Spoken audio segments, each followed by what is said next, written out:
A Ordem dos Advogados do Brasil, seu Departamento de Cultura e Eventos, organiza mais hoje esse evento, cuja palestra tem o tema Escassez da Água.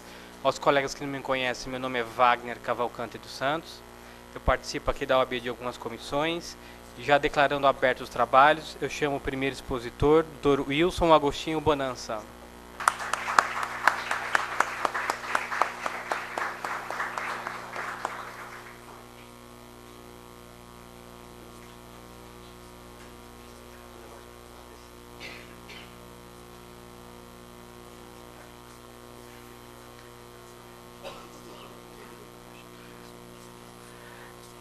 Chamo ainda a compor essa mesa, que será com o segundo expositor, o engenheiro Rui Brasil Assis.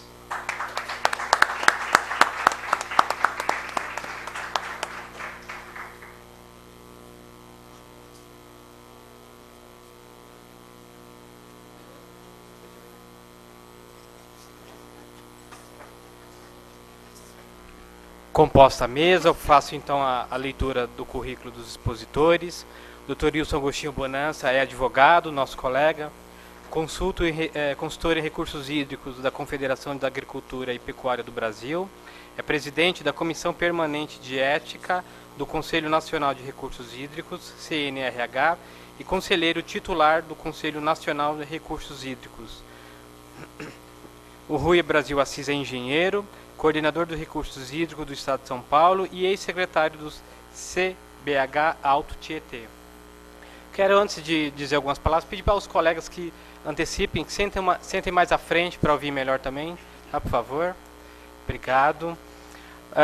Eu queria agradecer a cada um dos expositores pela presença a esta casa, principalmente por trazer um assunto tão caro a nós, seres humanos, a nós do Estado de São Paulo. Bom, mas já para iniciar os trabalhos, eu passo a palavra então ao Dr. Wilson. Bom, o primeiro conceito que nós temos que absorver é o do ciclo hidrológico, o ciclo da água. Não é? A água é um bem natural renovável e a água do mar, a água das nuvens, a água das geleiras, a água dos rios, dos lagos e a subterrânea é a mesma água. Então, esse conceito que nós temos que ter. E isso muda de lugar, muda de situação, muda de estado, mas é sempre a mesma água. Então, é fundamental nós termos esse conceito do ciclo hidrológico da água, e a água como um bem natural renovável. Então a primeira colocação que eu faço aqui, a água é um bem finito? Não. A água é um bem limitado, que nem está na 9433? Não. Vocês estão preocupados se vocês vão ter água para as próximas gerações, para os próximos séculos, se vocês vão morrer de sede? Não. Nós temos muita água nesse planeta. Não é? Eu não sei se os filhos, netos, bisnetos e as outras gerações dos séculos 22 e 23 vão ter acesso fácil a essa água e vão ter dinheiro para ter acesso à água. Aí é outro problema. Mas o problema não é falta d'água. Tá? Então, já digo para vocês, escassez de água, que escassez? Tá? Essa é a primeira colocação que eu lhes faço. Outra coisa que nós temos que desmistificar são os hidromitos. Né? Ainda há pouco eu falava com um repórter aí, dizendo, mas como é que é essa situação da água? Bom, eu trabalho com o setor produtivo da agropecuária, né? E nós somos taxados de perdulários porque usamos 70% da água do planeta. Mentira, é falso, isso é bobagem. Quem diz isso não sabe o que está falando. Né? E aí eu trago essa repartição para vocês, não é? Vejam muito bem, dá para vocês verem, vocês tem como apagar aqui em cima? Existe telão também. Tem o telão, então tá bom. Vejam o seguinte, da água disponível, não é? A primeira garantia, o primeiro volume é para vazão ecológica, é para manter os rios, os lagos, os biosistemas vivos. O segundo volume, e que prioriza a lei brasileira, é o consumo humano. Depois, a dessedentação animal. Por fim, o quarto volume é o volume disponibilizado para o setor produtivo. Né? Então, a agricultura gasta 70% e não sobra água para o pessoal de São Paulo beber. Bobagem. Né? Porque só a água legalmente que sobra é disponibilizada para o setor produtivo. Antes os outros setores. Vazão ecológica, consumo humano e dessedentação animal estão garantidos. E prova disso, vocês podem ver a imprensa desses dias, né? A ANA já está diminuindo a vazão do Rio São Francisco, lá na região de Sobradinho, e o outro nome eu anotei aqui, do Xingó, né? Por questões de diminuição do fluxo de água na barragem de Sobradinho. Para quê? Para produzir energia elétrica. Né? Então a ANA tem esse poder. A ANA é a Agência Nacional de Água, não é a minha mãe, não. Né? A minha mãe também chama ANA, mas é a Agência Nacional de Águas. E também a Agência Nacional de Águas fez, agora no mês de junho, uma reunião com o pessoal da região da Paraíba, Rio Grande do Norte, suspendendo outorga para a irrigação. Então, quando falta água, o primeiro setor que sofre o impacto dela é o setor produtivo. Outro hidromito, e que vocês devem estar careca de ler aí por aí, são esses números. Esses números também não são uma verdade científica. Né? A tal da pegada hídrica, lá que o professor Hoekstra da Holanda inventou, a Water Footprint Network, né? Ele vendeu muito bem essa ideia da pegada hídrica, trouxe esses números todos aqui, só que eles são médias globais. Média global é o seguinte: eu e o Wagner vamos aí no Bar Brahma e tomamos meia dúzia de Brahma. Só que ele bebe 4 garrafas e eu bebo 2. Né? Na hora de dividir a conta, 50-50, né? 4 para cada um. Isso é estatística, isso é aritmética, é isso aqui. Tá certo? Eu saio sóbrio de lá, ele sai precisando de ajuda. Né? Então, nós precisamos ter cuidado com isso aqui. Isso são hidromitos que eu chamo. Né? Esses números não são uma verdade científica. Então, esse conceito é muito bom que a gente tenha em mente. Fiquem tranquilos, eu não vou doutrinar vocês, nem vou passar meu chapeuzinho pedindo dízimo. Né? Mas é que, na minha pesquisa, o texto mais antigo que eu encontrei, falando sobre bens da natureza, foi na Bíblia Católica, no livro do Gênesis, né, descrevendo de forma poética, muito bonita, como estavam os bens dispostos. Né? Os bens da natureza são de e para todos. Esse é o princípio lá que está na Bíblia. Então, esse é o texto mais antigo que eu encontrei. Se alguém de vocês é mais estudioso que eu, achou um texto mais antigo que esse ainda, por favor me fornece, que enriquece a mim, e eu vou passar a divulgar isso também. Mas o que eu conheço até agora é este. Vamos dar um pulo na história, e lá nos tempos feudais, o que nós temos? O senhor do feudo era dono de tudo, inclusive da vida e da morte, dos bens da natureza. Outro pulo na história, nós chegamos na colonização portuguesa no Brasil, e de novo o direito de propriedade é absoluto. Né? Então o dono da terra dispõe de tudo aquilo que ele tem, inclusive dos bens da natureza. Mais um salto na história, nós chegamos em 1981 e a Política Nacional de Meio Ambiente nos traz que, para os fins dessa lei, entende-se por recursos ambientais a água. Eu já quero chamar a atenção de vocês o seguinte: nós falávamos antes de bens da natureza, a política de meio ambiente já fala em recursos ambientais. E a lei trata esse conceito de diversas maneiras, inclusive impondo sanções. Então, para vocês que estudam direito, atentem para isso aqui, porque recursos é da ciência econômica. E como é que nós transformamos bens da natureza em recursos? Para vocês pensarem e estudarem.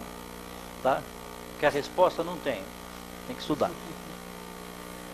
Mais um salto na história, né? Nós chegamos na Constituição de 88, onde há um forte impacto sobre o poder e o direito de propriedade.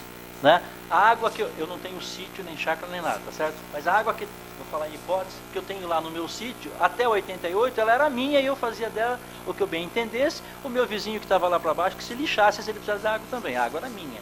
A Constituição de 88 vem e diz o que para nós? São bens da União os lagos, rios e correntes de água. E mais, são bens dos estados as águas superficiais e subterrâneas. Então há aqui uma mudança fortíssima de paradigma no direito de propriedade ao dizer que esses bens são do Estado. Vejam que aqui nós estamos tratando de bens. Tá? Aí nós vamos para 97 e nós temos a Lei das Águas, né, a 9433, onde ela diz que a água é um bem de domínio público. E ela diz isso porque o artigo 225 da Constituição Federal diz que o meio ambiente é tudo o que nos envolve, inclusive a nós mesmos, né, e também os bens da natureza, são bem de uso comum do povo. Aqui a primeira questão. A titularidade não é da União e dos Estados, mas aqui, quando fala que é bem de domínio público e bem de uso comum do povo, nós não estamos falando de direitos difusos? Eu acho que sim. Se vocês pensam diferente, vamos estudar e vamos debater. Mas há um conflito aqui, ok? E mais ainda, a política nacional não é mais de água, é uma política de recursos hídricos. A água nós sabemos o que é. Você já abriu sua garrafa? Vai partilhar. A água é isso aqui, H2O, né? 2 moléculas de hidrogênio e uma de oxigênio, isso é água. O que é recurso hídrico? Não existe um conceito jurídico, pelo menos na legislação brasileira e na doutrina brasileira, não existe um conceito para recurso hídrico. Outra matéria para vocês estudarem. Seja como advogados, seja como acadêmicos, está aí um bom negócio para vocês estudarem. Acontece que esses recursos hídricos aqui da política também foram buscados lá nos recursos ambientais. Mas uma coisa é uma coisa, outra coisa é outra coisa. Se vocês forem estudar o direito ambiental, ele tem um enfoque. Se vocês forem estudar o direito das águas, tem outro enfoque. Então precisa fazer uma distinção aí. Dever de casa para vocês. Então como é que nós vamos conciliar essas contradições? Aí que eu quero que vocês pensem bem. A Constituição Federal fala que são bens da União e bens dos Estados. A titularidade, portanto, é da União e é do Estado. Mas a Constituição Federal, ainda no artigo 225, diz que é bem de uso comum. A 9433 também respeita isso, bem de domínio público. Uai, quem que é o titular aqui? Espera um pouquinho, você está falando em titularidade e domínio. Ok. Vamos fazer um paralelo com usufruto. Quem tem direito de mexer é o usufrutuário ou é o nu proprietário? Dever de casa para vocês. Mais uma complicação. A lei 9433, ela diz que são instrumentos da política de gestão de recursos hídricos, da Política Nacional de Recursos Hídricos, a outorga dos direitos. Outorga de direito é quem é titular transfere a outro o direito de usar. Quem é que faz isso? É o Estado. É o poder público. A Agência Nacional... Opa, que bom, obrigado. A Agência Nacional de Águas, no caso das águas de domínio federal, e os órgãos gestores do Estado, no caso de São Paulo, da E, né, para as águas do Estado. Mas, espera aqui, outorga direito quem detém o direito, mas não é bem de domínio público? É direito difuso ou é direito do Estado? Dever de casa para vocês.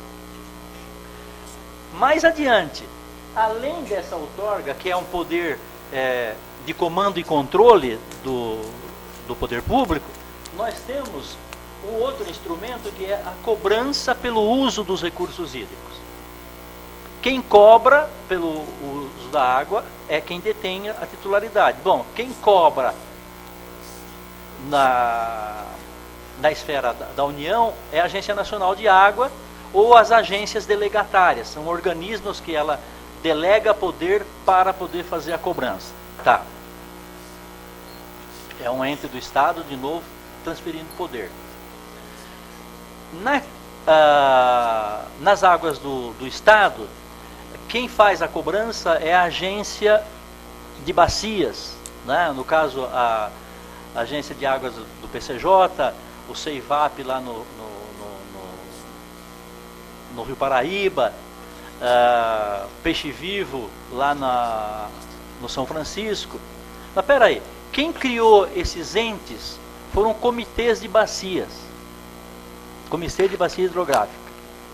Comitê de Bacia Hidrográfica não é ente jurídico.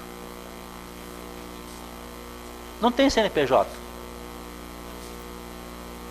Não pode assinar contrato. Mas é ele quem institui a cobrança. Legal, né? Dever de casa para vocês estudarem. Tá? Aí, o Rui vai me dar uns puxões de orelha, né? Que São Paulo tem uma lei que instituiu a cobrança paulista para a água de domínio de São Paulo. Mas aí outra questão. A Constituição tem lá os seus dispositivos. A Lei 9433, ela não institui o instrumento da cobrança. Eu, no meu entender, penso que nós teríamos que ter uma outra lei que estabelecesse e instituísse a cobrança, para depois a cobrança ser implantada. Aí você vai falar, pô, mas se a água é de domínio do Estado, o Estado tem poder para fazer isso. Mas eu penso que para instituir a cobrança, há necessidade de uma lei federal. E é interessante lá o Instituto de Estudos Estratégicos da Câmara está com um anteprojeto de lei para regulamentar essa questão toda. Então quem tem interesse, quem já é formado e que tem interesse em estudar isso, vai lá, entra no site da Câmara dos Deputados, levanta o projeto de lei e vê quanta coisa interessante tem lá para vocês que são do direito. Então essas instigações, essas provocações que eu queria deixar para vocês. Mas nós viemos aqui para falar de escassez, né? Esse slide eu fiz para provocar o Rui. Eu tenho, até que o Rui me corte isso, eu tenho essa liberdade, né, essa amizade construída de 20 anos com o Rui aí. Mas assim, nós estávamos lá em Franca, na OAB de lá, e tinha um senhor de uns 80 e tantos anos na plateia, e ele falou assim, depois de ver toda a problemática que o Rui tinha traçado, né? Ele falou assim, olha, se o problema do Cantareira é abastecer 9 milhões de paulistanos, vamos pegar 10 milhões de paulistanos e levamos lá para a Amazônia e resolve o problema do Cantareira. Né? Aí, claro, né, isso é impossível. Aí eu peguei o gancho e falei para o Rui, bom, Rui, se não dá para levar 10 milhões de paulistanos lá para a Cantareira, vamos trazer a água da Cantareira para cá, da Amazônia, vamos trazer a água da Amazônia para cá? Aí o Rui, como um bom engenheiro e competente que é, falou assim, pô, isso é uma questão de escala, uma questão de tamanho, né? Mas aí, Rui, o governador lá do Amazonas quer dar água para nós, ou vender, não sei, né? E ele fala isso com base numa documentação do Instituto do Serviço Geológico do Brasil, CPRM, uma entidade que tem profundo conhecimento sobre recursos hídricos no Brasil, né? E eles dizem mais ainda, ó, esse cara aqui, que o rio Amazonas normalmente joga no mar 200 mil metros cúbicos por segundo. Um caminhão-pipa tem 30 mil litros. Então faço o cálculo, eu não sou bom de número, faço o cálculo aí quantos caminhões de pipa o Amazonas joga no mar. E ainda diz que na época de grandes chuvas na região amazônica, chega a 600 mil metros cúbicos. Nós vamos continuar jogando essa água no mar? É uma questão para pensar, né? Ou nós vamos deixar essa água para lá e quando nós vamos dessalinizar a água para beber. Bom, nós estamos aqui para falar de escassez de água, tá? Eu já disse no início da conversa que nós não temos escassez, nós não temos falta e nós não vamos morrer de sede, nem nós, nem os nossos descendentes. E eu vou provar isso para vocês agora. Quem já esteve nas cataratas do Iguaçu? Quem já visitou lá? É lindo demais, né? Quem já fez o passeio do Macuco? Entrou de bote lá debaixo da... Nossa, arrepia. Você já fez esse passeio, Rui? Já, né? É fantástico. Dá para pensar em escassez de água lá vivendo aquela realidade? Não dá, né? Bom, e lá no Pantanal? Quem gosta de pescar, quem já esteve lá em Bonito, quem já andou a cavalo e de barco por lá, né? E quem já viu a abundância de água que nós temos no Mato Grosso, naquela região do Pantanal? Dá para falar em escassez de água? Então vamos subir mais um pouco.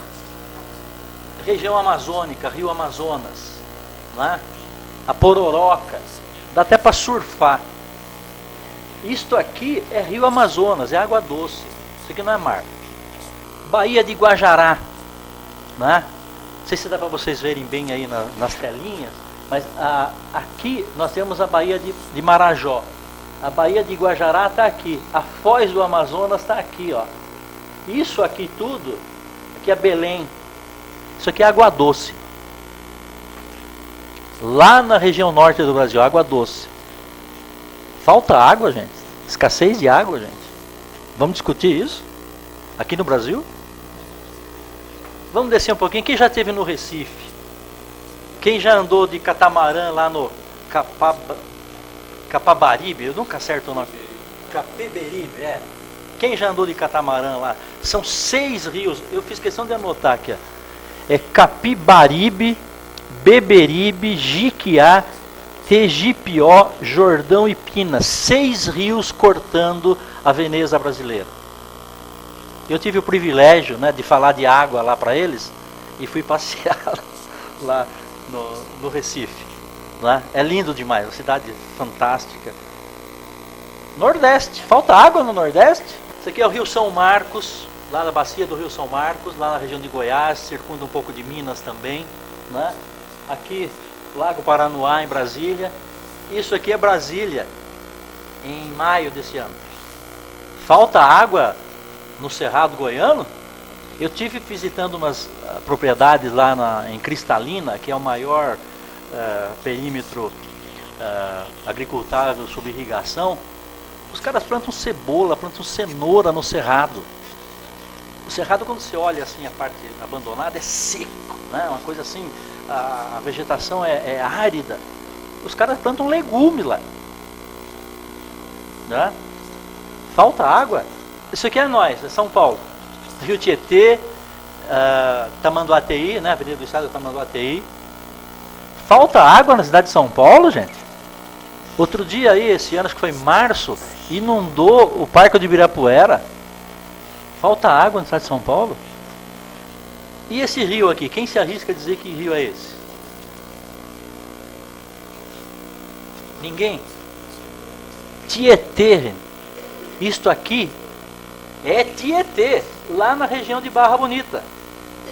Barra Bonita, São Manuel, aquela região ali. Isto aqui é Rio Tietê. O Rio Tietê ressuscitado, né? Felizmente. Então, isso é água em São Paulo.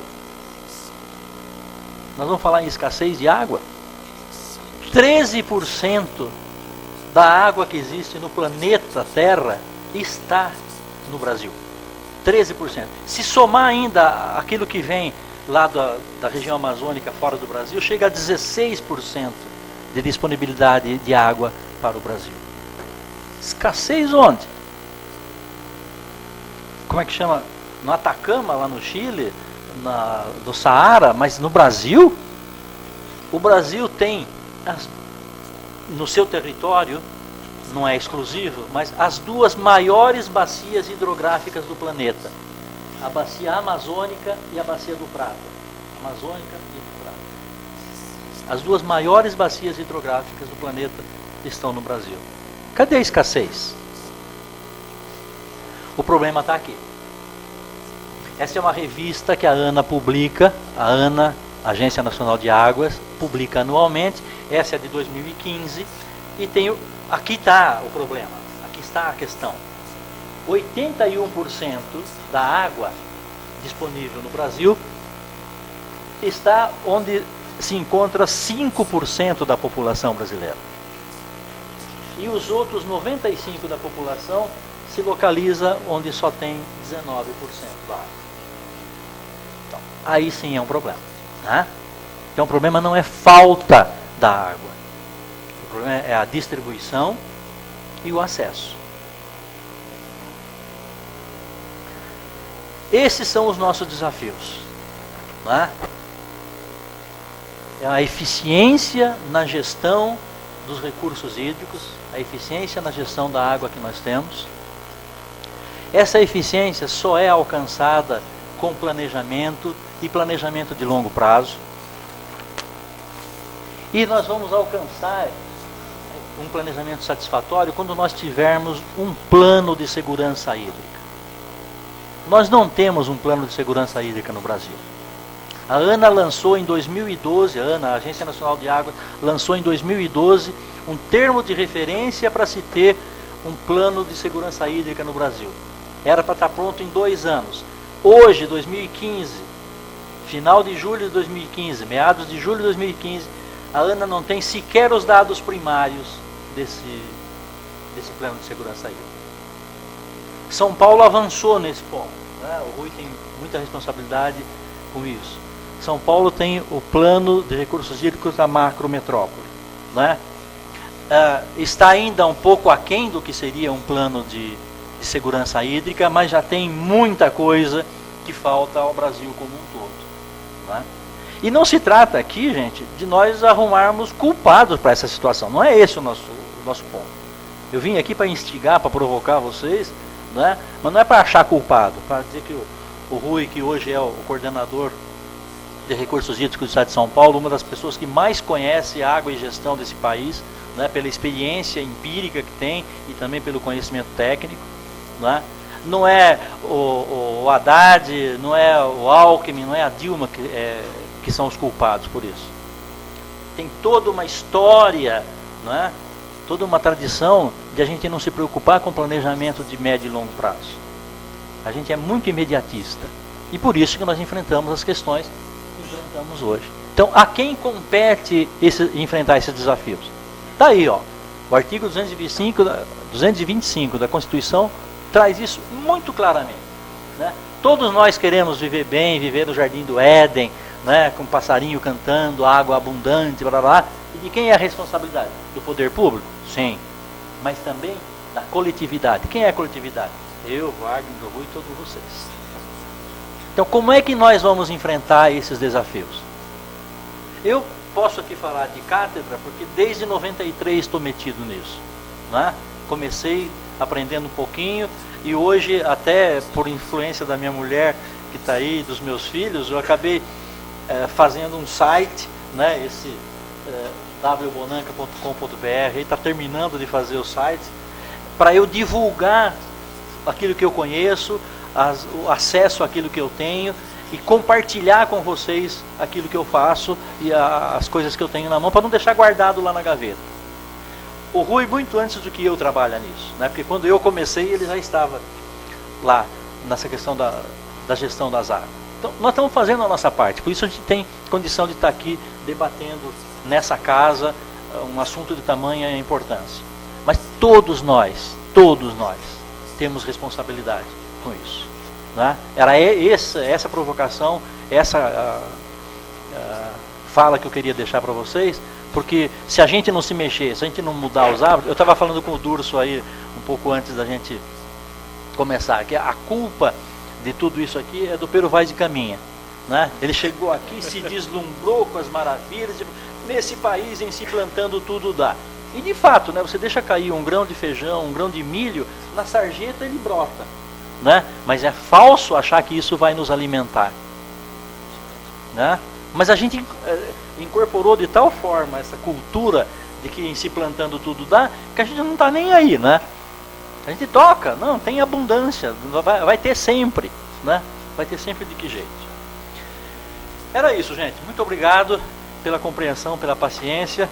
E agora, em seguida, o Rui vai fazer uso da palavra e corrigir as idiosincrasias que eu deixei aqui. Imagina. Obrigado. Bom, então para dar continuidade à palestra de hoje, que é a escassez da água, passa então a palavra ao engenheiro Rui Brasil de Assis.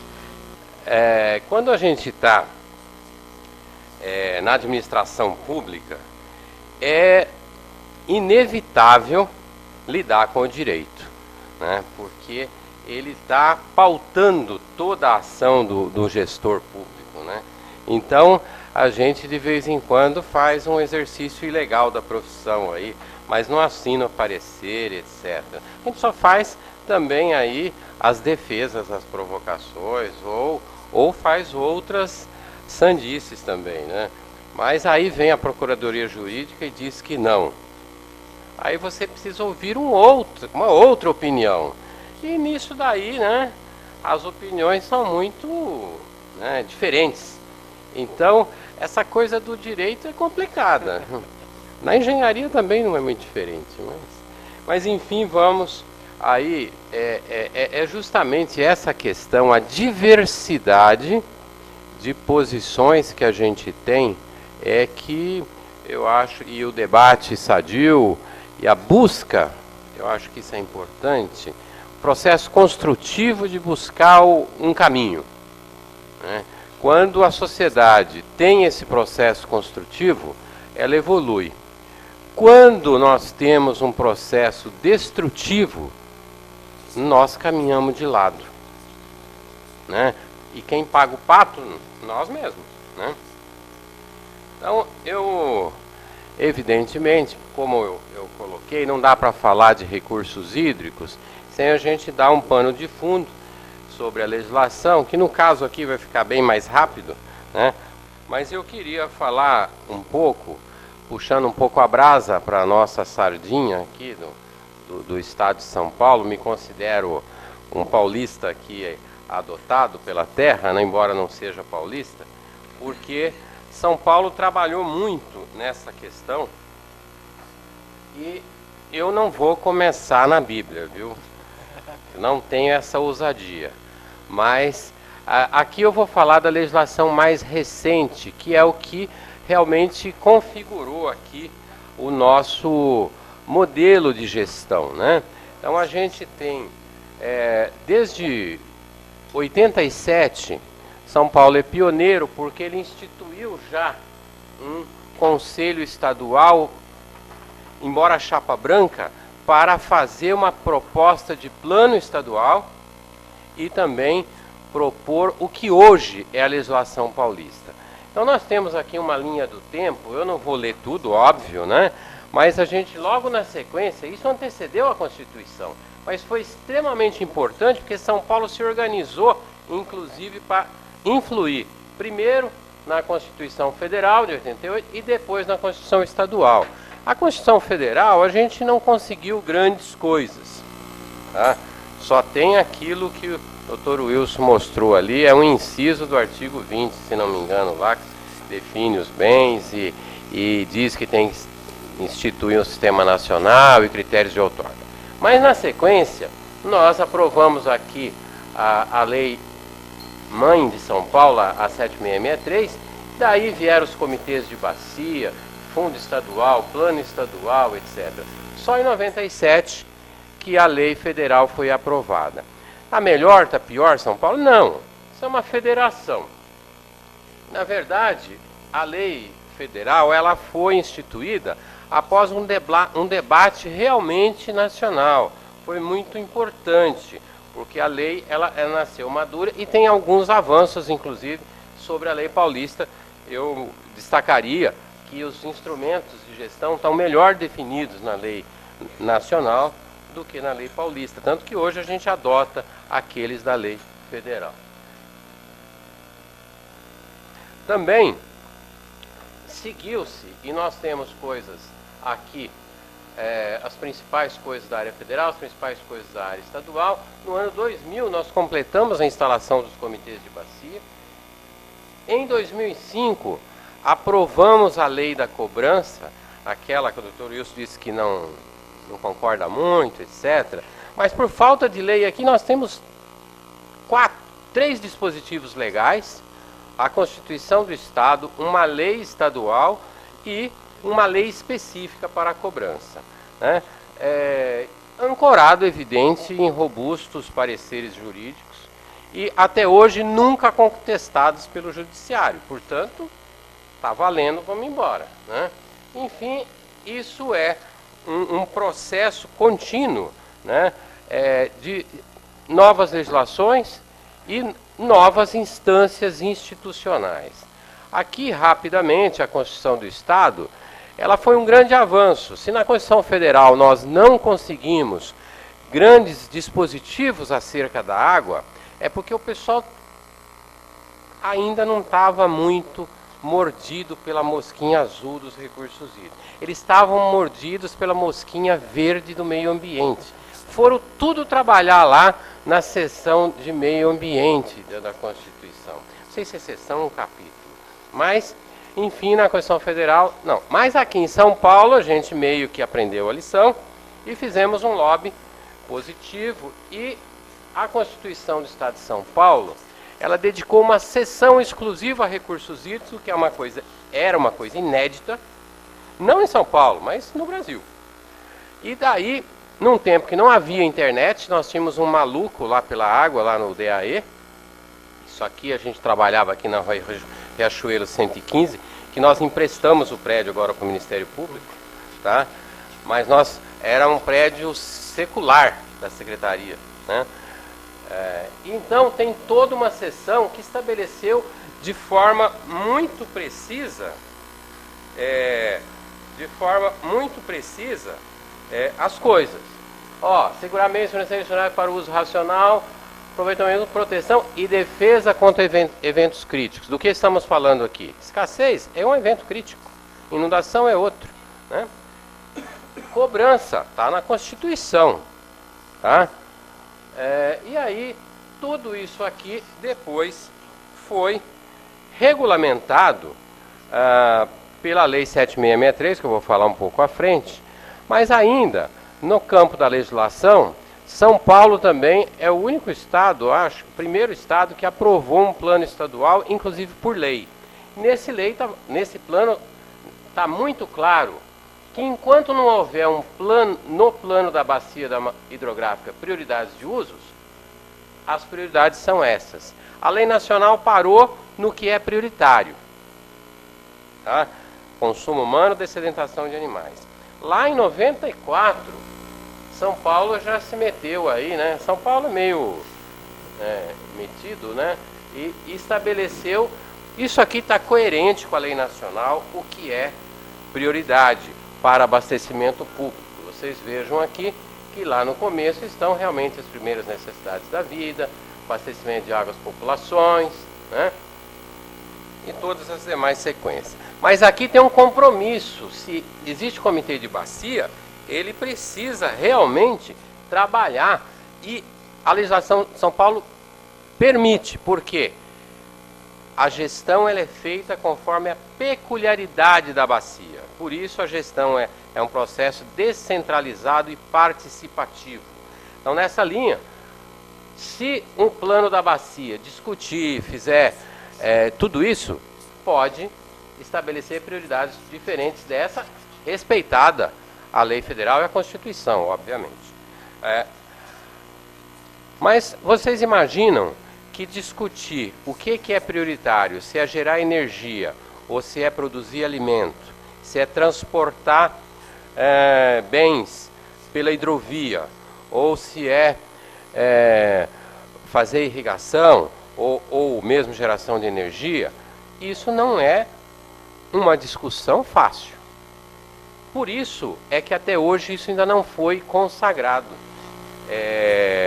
nas regiões. Mas é um desafio que tem que ser enfrentado. Além disso, isso aqui já foi mostrado, a Lei 9433, tá? Mas também na lei nacional se coloca que a outorga é condicionada às prioridades de uso estabelecidas nos planos de recursos hídricos de bacia, né, porque a gestão é por bacia. Agora, algumas questões que também eu vou provocar, tá? Não só à mesa aqui, mas aos presentes. Nós temos sido bombardeados nos últimos 18 meses, né? A coisa, vamos dizer, o amarelo piscante começou em janeiro, fevereiro de 2014. De lá para cá a gente ouve, não tem planejamento, não tem gestão. Hoje a gente ouviu que a água é infinita, né? E por aí vai. E outra coisa que eu concordo muito, que nesse processo, todo mundo quer saber de quem é a culpa. Ah, e mais, se arroga o poder de definir isso, como se fosse algo simples, né? Bom, mas quanta água temos? Como eu já perdi um pouquinho a habilidade nos cálculos, a gente poderia, tem vários cientistas que calcularam, e ela é constante, sim, ela é constante na natureza. Dizem que um astronauta fez um xixizinho lá para cima, mas fora isso, a água é constante aqui. Isso é desprezível, né? Mas todo mundo já viu artigos e palestras, começa com aquela história. 97% da água está nos oceanos, não sei o que, pererê, não sei quanto. Aquilo vocês já decoraram. Então, só para ter uma ideia de grandeza, em termos de volume, olha, volume da Terra, a água doce seria essa bolinha aqui. Mas a disponível é essa pontinha que não dá nem para ver. Então, realmente esse é o problema. Como já foi comentado aqui, temos muita água sim, se ela tivesse uniformemente distribuída, mas, vamos dizer, lá na Amazônia está a maior parte, aqui em São Paulo nós temos 1,6% da água do país. E aqui nós temos 22% da população. E com o maior PIB, 1/3 do PIB do país está aqui. Porque não é só a população que consome, são as atividades econômicas, que aliás consomem mais, né? Depois a gente discute se a agricultura consome 70% ou não. Em São Paulo, não. Essa é uma questão. E de onde veio os 70%? É da água captada. Não quer dizer que ele usa tudo, né? Mas, enfim, vamos em frente. Aqui na região metropolitana, que quase se confunde com a bacia do Alto Tietê, que é a cabeceira do rio Tietê, nós fizemos essa classificação, antes falando da classificação aqui no estado de São Paulo, do seguinte: nós calculamos quanto que a agricultura usa, quanto que a indústria usa, quanto que a população usa para abastecimento público, e isso seria a demanda total, tá? Não vamos confundir demanda com consumo.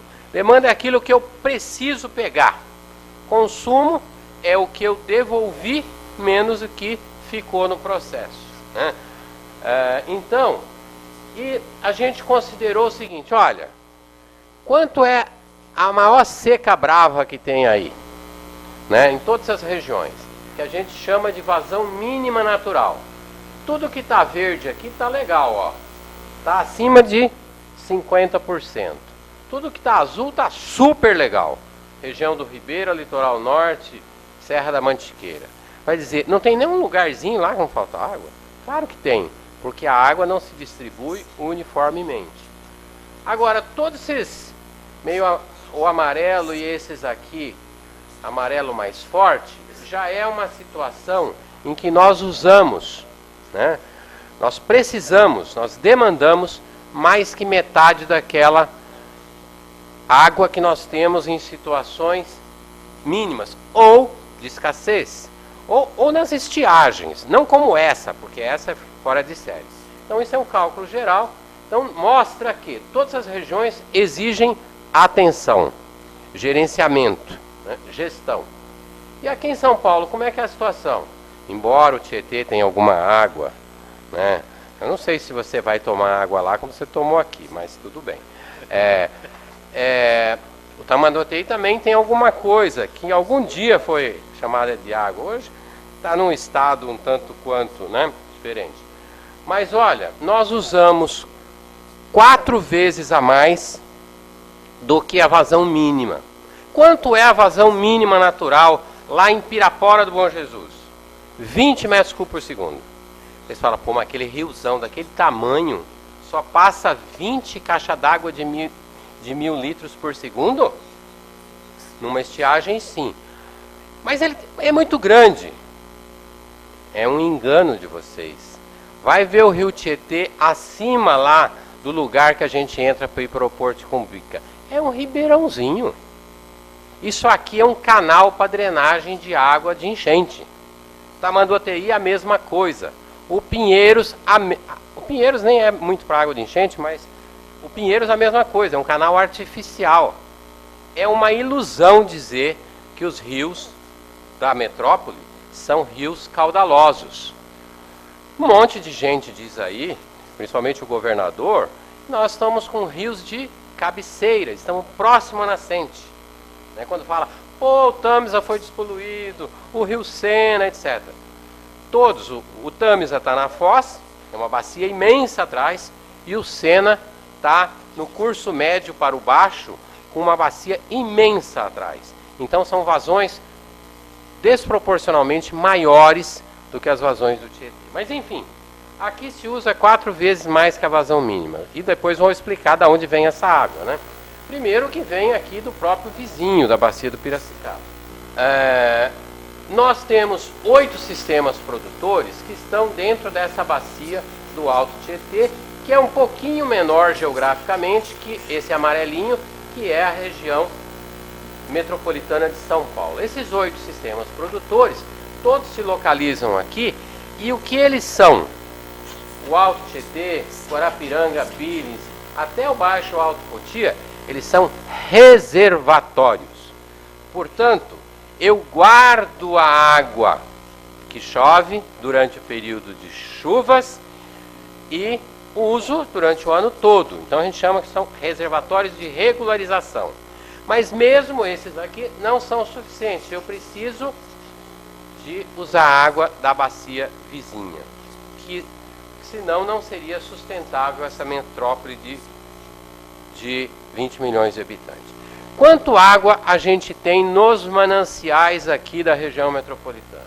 Então essa é uma importância relativa até 2014, isso não vale hoje, tá? Nesses mananciais, nesses 8 sistemas, eu tenho uma capacidade de 75 metros cúbicos, tá? Eu falei que a vazão mínima é 20, a gente usa mais 4 vezes. Na verdade a gente usa 84 porque tem um uso para uma usina térmica que dá quase 20 metros cúbicos por segundo e, portanto, dá os 84. E a capacidade de produção das estações de tratamento, 74,8. Portanto, está ali, ó, encostadinho. O Cantareira é quase 45% disso. E os outros têm as diversas distribuições. O Guarapiranga seria o segundo, o Alto Tietê o terceiro. Agora, guardem bem essa informação. Isso eu tenho 95% do tempo. Como a gente, quem viveu 84 anos já viveu um tempo bastante. Então 5% desse tempo, até 84, eu já sabia, porque projetei, que eu tenho um risco de 5% do tempo de não ter essa quantidade. Quanto eu vou ter a menos, essa é outra história. Mas em 5% do tempo eu não tenho. Ah, pô, você é burro. Esses engenheiros são tudo analfabetos. Por quê? Faz um negócio para ficar faltando. A gente que acha que a água é abundante, nós vamos fazer coisa garantida, né? Mas não é bem assim. Vamos lá. E por que essa celeuma toda com a nossa querida bacia do Piracicaba? Eu gosto tanto que moro lá, tá? Então, e moro aqui, só que eu moro aqui 5 dias por semana e lá 2. Lá 2, né? Agora, por que esse conflito? Porque o seguinte, essa região, todo mundo sabe da pujança, aqui está o terceiro PIB do país, né? Campinas, tá aqui, ó, tem 5 milhões de habitantes, isso aqui, tem a bacia do Jundiaí e tem a bacia do Capivari. Quem falar para vocês, bacia PCJ, volta para a escola. São 3 bacias independentes. O Jundiaí, que é afluente do Tietê, o Capivari, que é afluente do Tietê, e depois nós temos a bacia do Rio Piracicaba, onde os únicos reservatórios que existem foram o sistema Cantareira, que foi construído para trazer água para cá, numa época que São Paulo tinha uma falta d'água imensa, e o camarada que fez esse projeto foi processado pelo Ministério Público. Estava demorando, né? É algum promotor aqui? Preciso saber se eu saio preso. Por que o promotor processou? Isso é uma gastança desnecessária. Isso é um absurdo, é um desperdício do dinheiro público. Fazer uma obra de 33 metros cúbicos por segundo? Bom, não passou muito tempo para se mostrar quem estava certo na história. Porque planejamento não é para atender o já, é para atender. Naquela época, a década de 70, isso foi planejado, esse sistema foi planejado no final da década de 60. Naquela época, essa região já era uma região com crescimento, mas que tinha muito menos de 3 milhões de habitantes.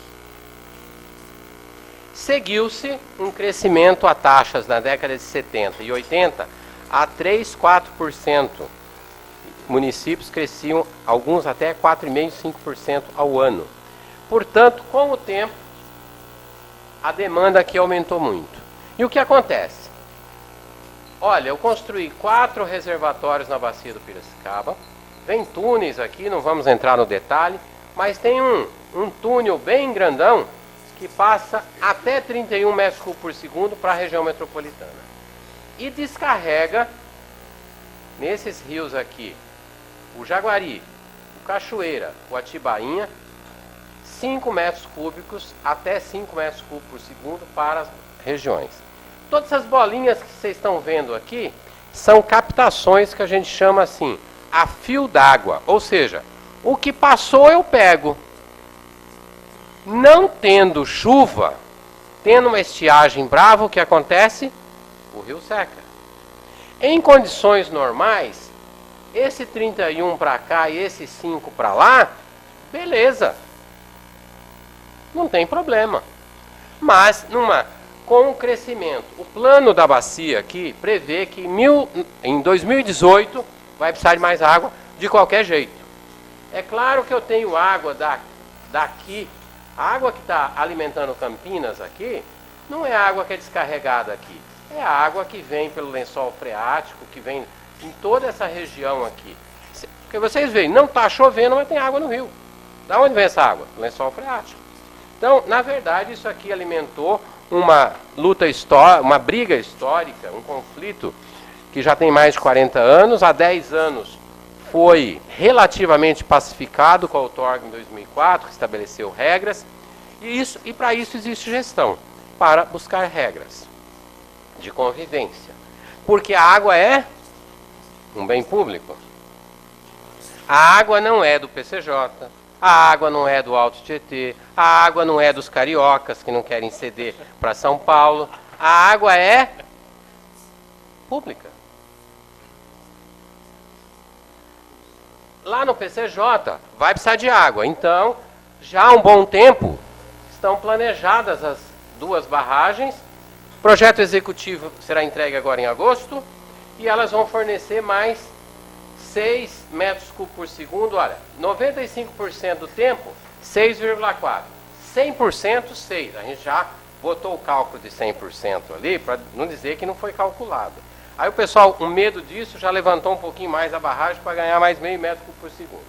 E essa água, como ela só abastece quem está jusante ou abaixo dos rios, se for buscar no rio, a gente vai reservar isso aqui como uma grande caixa d'água e fazer uma tubulação na região para distribuir para os municípios que precisam, que serão 14 municípios, além de outros 4 ou 5 que a jusante. Mas então, isso aqui já foi respondido. E quem é a água mesmo? É de todo mundo. Mas quem é que administra essa água? Então, o doutor Wilson já mostrou o artigo da Constituição, o artigo 20, inciso 3, que dá os bens da União. Bem da União é o seguinte: o rio fez divisa de estado, é da União, banha 2 estados. Nasceu num, foi para o outro, é dos 2 estados, é da União. Aí tem mais um detalhe: se a União fez obra, também é da União. Tá? Então é tudo da União, menos aqui as águas subterrâneas e aqueles cursos d'água que fluem no próprio território, né? Ou e tem foz no próprio território. E cabe, são bens públicos, devendo ser administrados pela União e Estados conforme os respectivos domínios.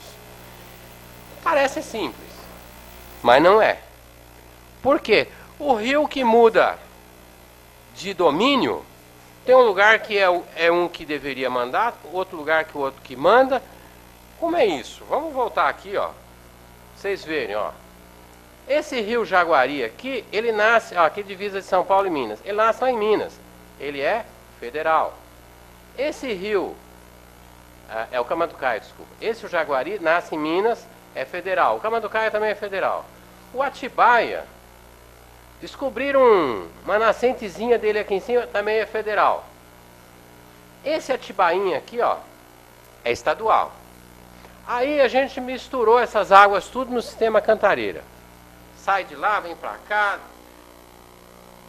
É o que a água? Lá nos Estados Unidos, teve uma briga lá. Não é gente pequena, não. Estado de Nova York, Delaware, não sei se é Pensilvânia. Aqueles 4 estados lá do Nordeste, lá dos Estados Unidos. E eles ficaram brigando lá desde a década de 50. Até que o negócio chegou na Suprema Corte, sabe o que o juiz esperto fez? Olha, vocês sentam e se virem. E eu acho que o ministro Fux deveria fazer a mesma coisa, viu? É o que está se tentando fazer. Ele deu até dia 31 para a gente se entender com o Rio de Janeiro. O mediador, às vezes tem mediador que põe apaga fogo com gasolina, né? Então, mas vamos lá. Para fazer gestão e administrar, a gente precisa de informações. Nós temos. Olha, não faltam, tá? Eu tenho informações sobre chuva, sobre quanto passa no rio, sobre o nível dos aquíferos, sobre quanto de sólido transportado, os problemas que causam inundações, né? Eu tenho uma regionalização para ajudar no planejamento e tenho radares para ver mas não é só o Estado que tem isso aqui. Isso aqui é a rede do DAE, que é o órgão do Estado de São Paulo, tá? Mas você tem informações também da Secretaria do Meio Ambiente, a própria nossa Secretaria tem sistemas, as bacias PCJ tem, a CETESB, uma série de órgãos federais, tá? Defesa Civil, ANA, enfim, sistemas das próprias bacias. Além disso, nós temos gente que fica sentada lá 24 horas olhando essas informações. Para quê? Para avisar a Defesa Civil. Tá? Então a gente tem isso aqui em São Paulo, aqui pertinho no Riachuelo, lá em Piracicaba, em Taubaté, Paraíba e em Registro. E afinal, o que é gestão de recursos? Esse negócio precisa sentar para conversar, não sei o quê. É um processo complexo que envolve informação, planejamento, negociação, mas tem sempre um cara que quer dar uma definição. E aí eles deram essa definição aí, ó, que hoje eu vi que estava errada ainda por cima. Então aqui, ó, gestão no sentido geral, né, é a forma que se pretende equacionar e resolver a escassez relativa. A escassez é sempre relativa. Se eu tiver lá 1 litro d'água passando e eu só tiver o mosquito da dengue para tomar, não vai ter problema nenhum. Agora, se eu puser um boizinho, opa, Agora, se eu botar o bicho homem, então, aí eu boto umas indústrias, aí eu ponho umas irrigações por aspersão, assim, fazer aquela fonte luminosa, assim, dá até arco-íris, né? Quando bate o sol, assim, aquela aspersão, assim, você vê o arco-íris, coisa linda, né? Mas se fosse gotejamento, gastava menos, né? Então, resolver as questões de escassez relativa e de manutenção, recuperação da qualidade, bem como fazer o uso adequado. Fazer o uso adequado. Para isso precisa norma, para isso precisa fiscalização, visando a otimização dos recursos em benefício de quem? Daquele bem comum lá. Mas e a história? Tem planejamento? A gente faz gestão?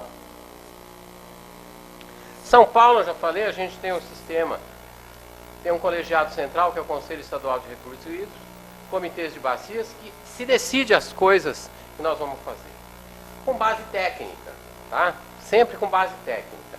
Decisão sem base técnica é autoritarismo, é chute. E nós temos aqui também um fundo que dá suporte à implementação de uma série de ações. O que é esse Conselho Estadual? Não é um monte de senhores idosos, não, que se reúne. Tem gente bastante combativa, viu? Ó, esse órgão existe desde 1991, ele é tripartite, tem lá Estado, município e sociedade civil, e quem pensa que o Estado manda está enganado. Ninguém manda, tem que negociar aqui. A gente está na 8ª versão, vamos fazer a 8ª versão do nosso plano estadual. Opa! 8 planos estaduais desde 91. Então tem algum plano, né? E tem uma frequência muito boa de participação. Os comitês, nós temos 21 comitês de bacias que cobrem todo o território do estado de São Paulo. Para quê? Para fazer a gestão descentralizada e participativa, tá? Também são tripartite e tem uma frequência boa e todos possuem planos de bacia. Opa, tem plano. Do que trata o plano de bacia? Ó, tem que encher essa caixinha aqui. Ou tem que tentar passar para essa caixinha aqui, ó. Que aqui só tem problema. E não são poucos problemas da água, tá? Tudo que eu tenho que atender quem precisa de água, né? Eu tenho que trabalhar com a escassez, com a poluição, com os conflitos de uso e de interesses. Às vezes há só conflito de uso, negocia. Interesse é mais complicado. Quando você tem um partidário político que tem interesse ideológico, é difícil negociar isso. Aliás, não dá para negociar. Você tem que vencer no voto. Por isso tem que ter democracia. Tá? Então, por isso que também se vota e se tem poder nesses colegiados. Os colegiados de recursos hídricos no país deram um grande avanço. A partir das constituições e dos sistemas que foram criados, eles têm poderes específicos na gestão.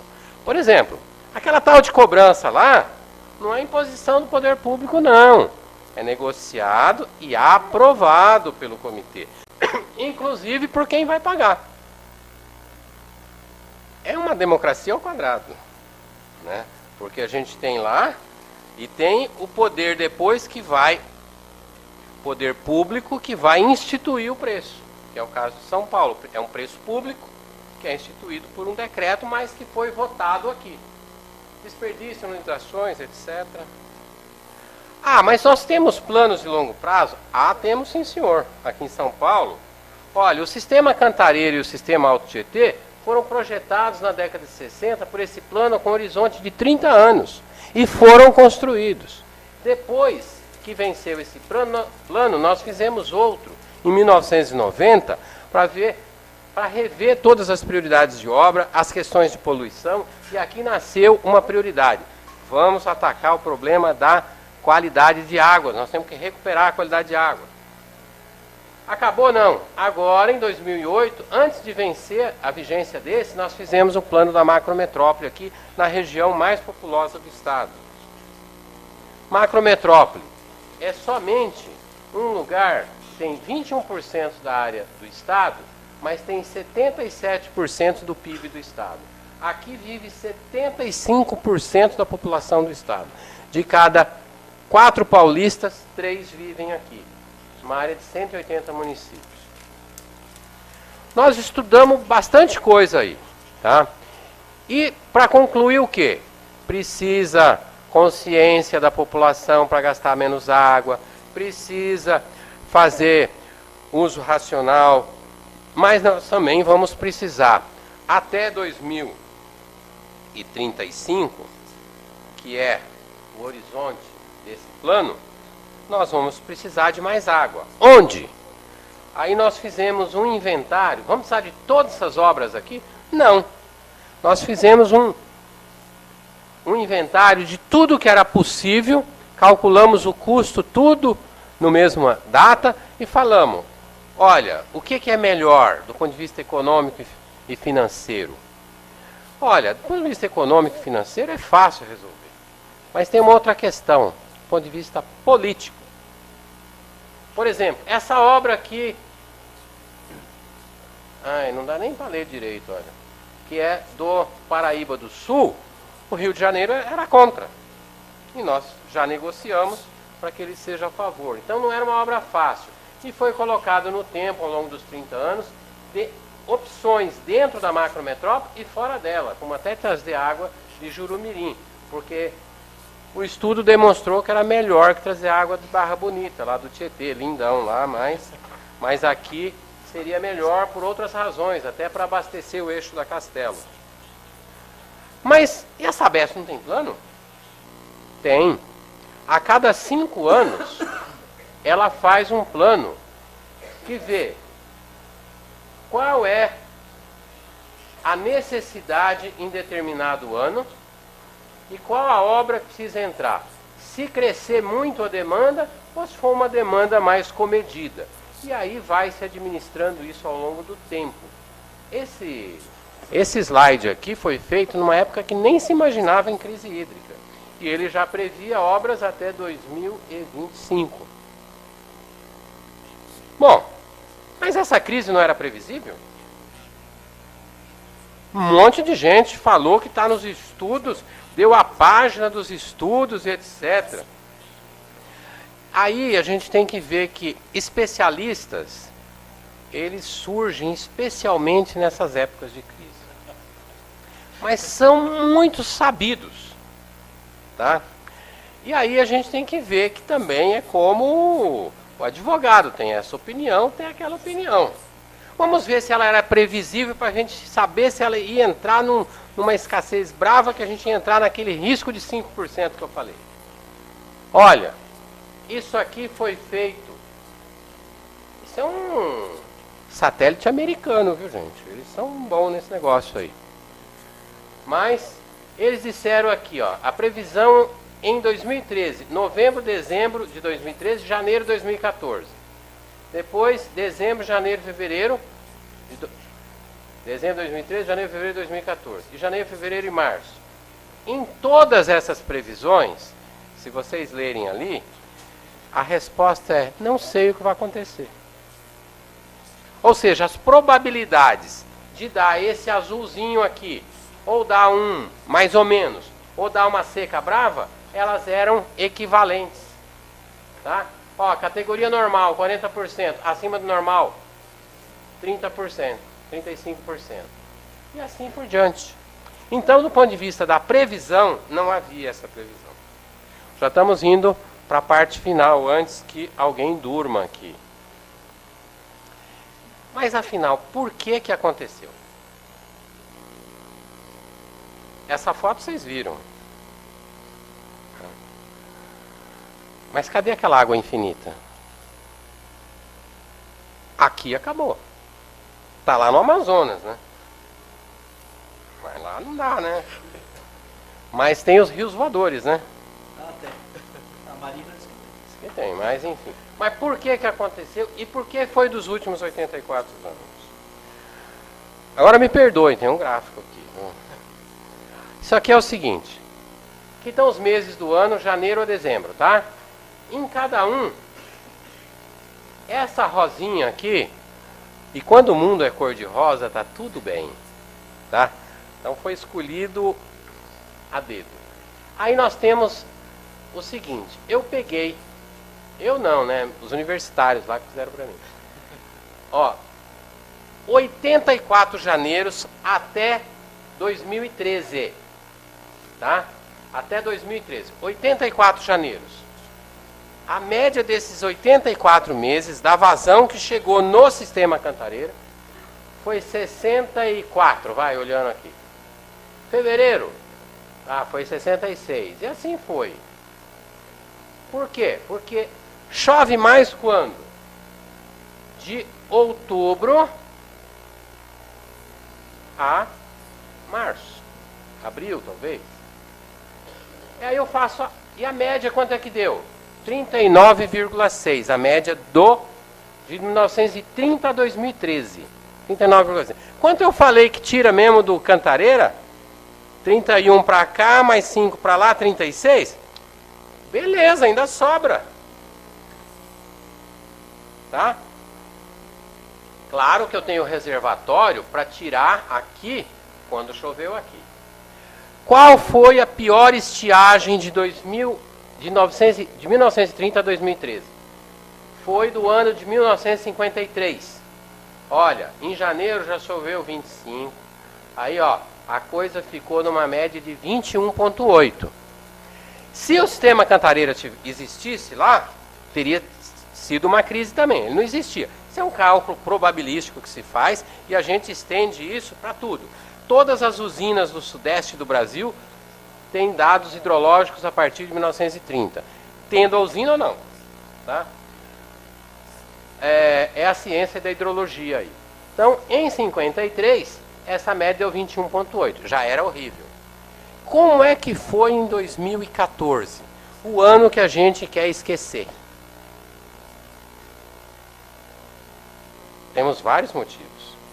A crise, o 7-1. Eu poderia falar de algumas eleições também, mas deixa pra lá.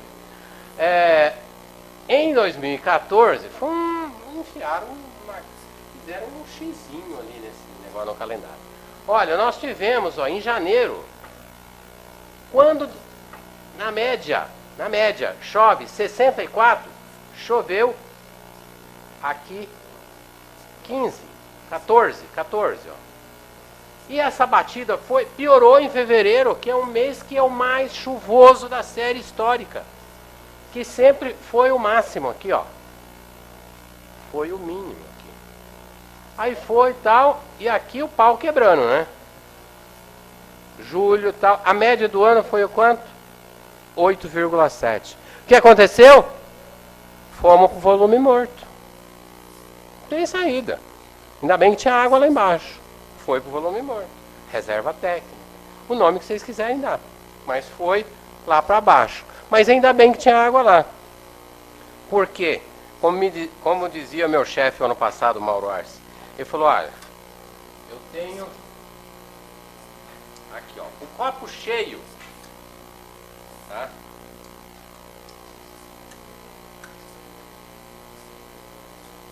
Ele fez essa cena com o copo, eu não posso ficar para trás, né? Ó, se transbordar aqui, descarrega, senão a barragem cai. Mas eu deixo sempre um pouquinho ali, mas quando transborda tá lá. Aí eu tomo água.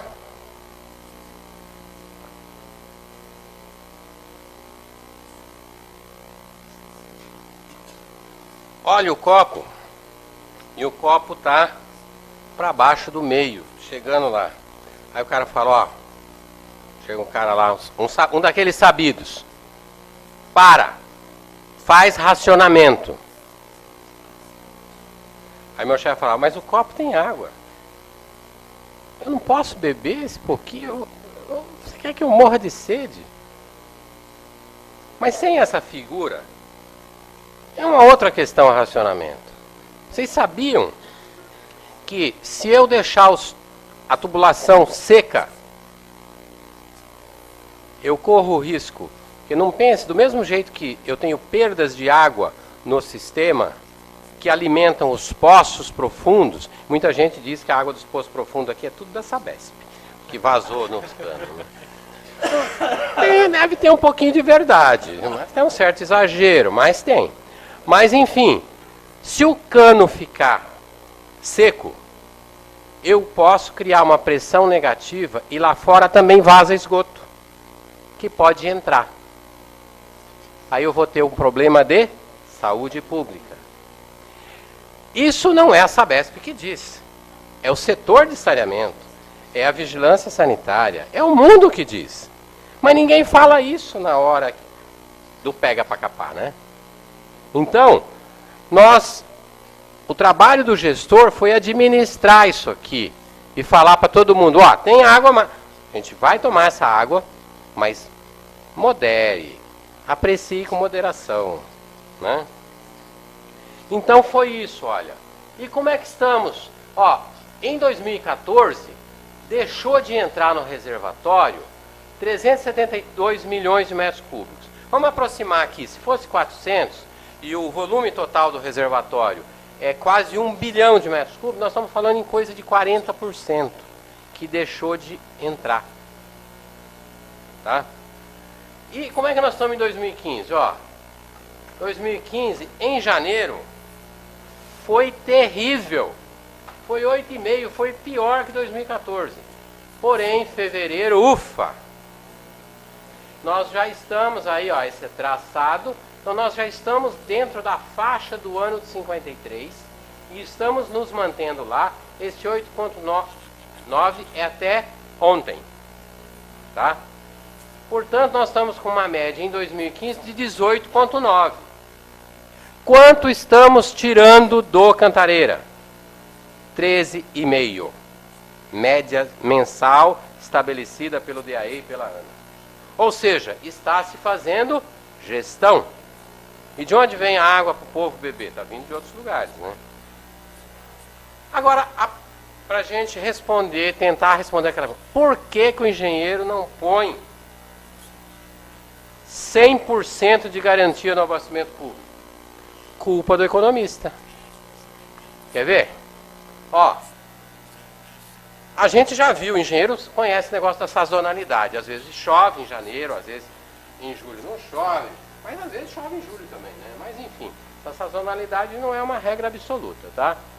Então, se fosse contínuo e constante, não tinha nem sentido eu fazer barragem. Como o fluxo, a vazão não é constante, eu tenho que fazer barragem. Tá, aí vem a outra pergunta. Tá, se eu não sei quanto de água vai passar, de que tamanho eu faço minha obra? Vem o sabido e fala, faz ela bem grandona, né? Bom, se você fizer ela bem grandona, você vai fazer o seguinte, você vai ter muitos períodos que você vai ter água que não está sendo usada. E mais, como o reservatório vai ficar muito mais cheio, quando chover um pouquinho já vai descarregar e vai ter enchente. Então eu preciso dosar isso. Então o problema é o seguinte, eu preciso trabalhar com um certo risco, porque se o risco for zero, o investimento fica nas nuvens. Ou seja, risco zero seria investimento infinito. Conceito econômico. Tá, então falei que a culpa é do economista. Então é um problema que nós... E daí, isso aqui foi eu que escrevi? Não. Olha, procurem lá. Tem gente que pensa no Legislativo. Tem um boletim do Legislativo, número 27, de abril de 2015, agora, recente, do Núcleo de Estudos e Pesquisas da Consultoria Legislativa, para falar o quê? Passou isso aqui para os deputados, os senadores. O que está se fazendo? Para mitigar a crise. Primeiro, é só em São Paulo? É só em São Paulo que nós temos aqui no Alto Tietê? Não. As outorgas, quer dizer, novas autorizações para buscar água, estão suspensas no Alto Tietê, no Piracicaba, aqui por decisão da ANA e do DAE, conjunto. Na região lá de Rio Preto, até Jales, lá, Votuporanga, etc., Santa Fé, que é o Turvo Grande. E mais abaixo, aqui no São José dos Dourados também. Todas essas regiões estão com outorgas proibidas desde 2014. Além disso, a gente já tem há tempos microbacias, esses verdinhos, que por decisão dos comitês de bacias, que é gestão isso, nós estamos controlando a ferro e fogo as outorgas, porque estamos naquela situação extremamente crítica. Todas essas áreas roxinhas são áreas de exploração de poços profundos que exigem gerenciamento especial também. Então a atenção é completa. O que foi feito aqui na região metropolitana? Primeiro, fomos buscar a água do fundo do poço, porque por uma questão de técnica lá dos túneis, que a água precisava ficar em certo nível para sair por gravidade. Portanto, quando chegou naquele ponto, eu precisava bombear a água que estava lá embaixo. Então foi preciso fazer obra, botar as bombas flutuantes lá e fazer obras que foram inauguradas em maio de 2014. O que mais? Isso aqui foi muito importante. Aqui estão todos vocês. É a população que entendeu e economizou. Mais de 80% da população vem economizando água desde a instituição do bônus, que foi em fevereiro de 2014. Com isso, se reduziu 6,2 metros cúbicos por segundo. Além disso, a intensificação do combate às perdas, aqueles vazamentos que, principalmente, os que a gente enxerga na rua, que sai, aquilo é a ponta do iceberg. Aquilo não é o vazamento. O vazamento mesmo, ele é invisível. E você não detecta ele, a não ser por equipamentos sofisticados. Então, para isso, se reduziu a pressão e, com isso, se ganhou 13 metros cúbicos por segundo. E, além disso, se proporcionou a transferência de água de outros sistemas para a região do Cantareira, que é do Alto Tietê e do Guarapiranga. Nós utilizávamos 31 metros cúbicos por segundo na produção do Cantareira, que é projetado para 33, tá? Vem 31 do Piracicaba e mais 2 aqui do Paiva Castro, que é do próprio Alto Tietê. E fomos progressivamente descendo isso ao longo de 2014.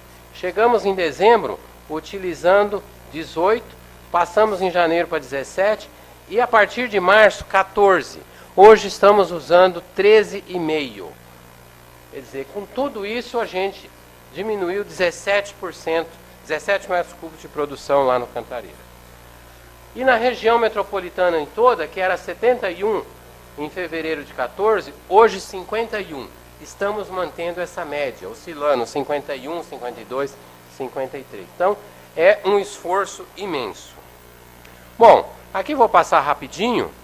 Para a gente enfrentar esse desafio, temos que trabalhar no consumo urbano, industrial e agrícola. Buscar o uso mais eficiente da água em todos esses setores. Em 2015, nós estamos fazendo obras concluídas, algumas, e uma só em andamento ainda, para aumentar em 6,3 metros cúbicos por segundo a oferta de água para a região metropolitana. Então aqui temos 2 obras concluídas e essa aqui que é a maior, que está em execução ainda, que é da Billings para o sistema Alto Tietê de 4 metros cúbicos por segundo. Precisamos terminá-la até agosto. Ainda tem ações nas estações de tratamento de esgoto e nas adutoras. Bom, aqui é uma representação espacial dessas obras, mas eu vou poupá-los disso daqui. E o que estamos fazendo para o longo prazo? Antecipando investimentos para aumentar a segurança hídrica. Quer dizer, o planejamento você faz ao longo do tempo, mas diante da crise nós precisamos antecipar algumas coisas. O que foi? Aquela obra do Paraíba do Sul é para reforçar o Cantareira. Nós vamos ter mais 5 metros cúbicos por segundo, que é muito significativo. Isso não é água para gastar a mais. É para aumentar a segurança hídrica dele e diminuir o risco do Cantareira. Estações de reuso, que é tratar esgoto para usar como abastecimento. E mais, essa obra aqui que está sendo agora desenvolvido o licenciamento ambiental, que é na vertente marítima, que é desde a década de 60 que está prevista, mas não foi feita. Então, aqui são as que nós estamos emergenciais, essas amarelinhas, para o Alto Tietê, o Guarapiranga, e as futuras, que estão aí para o médio prazo, essa do Jaguari para o Cantareira, mais essa daqui da vertente marítima para o Alto Tietê, e mais essa transferência, aliás, essa transferência aqui do braço do Rio Pequeno para o Grande. E mais os reusos de água. Longo prazo, estudar a segurança hídrica para 2050, que é um detalhamento, um avanço do plano da macrometrópole. E absolutamente necessário no médio e longo prazo, para a segurança hídrica. Equipamentos poupadores de água, medir a água individualmente nos edifícios, acabar com aquela história de quem gasta mais, todo mundo paga a água dele, e uma estrutura tarifária adequada, controlar perdas e reuso. Para fechar, mas olha, nós temos aqui de um lado o DAE, a ANA, que são os órgãos gestores e que definem as regras para a retirada de água dos sistemas. Temos sistema de gestão com os comitês de bacia, com o Conselho Estadual.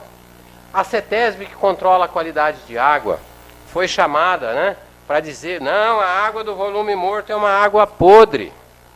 Lá em Piracicaba, um amigo meu falou assim, é bom mesmo que esses paulistanos bebam essa água podre e morram, para não roubar mais nossa água.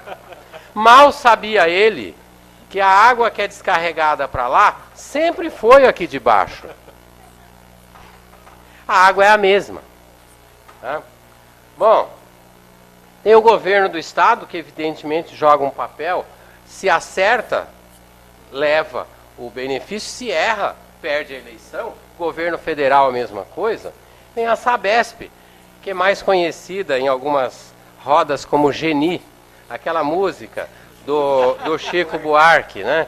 Como é que é? Joga e outras coisas mais, certo? Agora do lado de cá tem uma turma bem interessante. Partido político.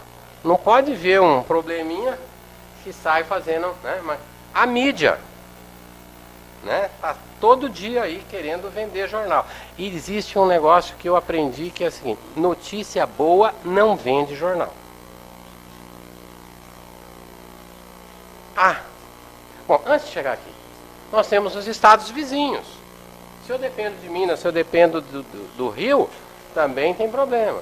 Nós temos a própria população, que é aquela que não tem um canal específico e que vocês viram foi a que mais colaborou nesse processo todo. E o Ministério Público, que também quer tirar sua casquinha e ser protagonista, né? Então a gente aprende, tem muita gente que busca ser o ator principal, óbvio. Se é uma peça, tem que ter. Quem é o protagonista? Não tem lugar para vários protagonistas, mas muita gente quer ser. E quando muita gente quer ser protagonista na peça, o que acontece? Vira uma encrenca, uma crise, né? E os oportunismos dos sabidos de plantão. Mas o tempo passa e a verdade se estabelece. Nós precisamos, numa crise, agir com serenidade, buscar a construção e buscar os parceiros capazes de fazer essa construção para fazer o que precisa ser feito para esse povo aqui. Desculpem abusar do tempo de vocês, mas era isso aí o que eu tinha a falar.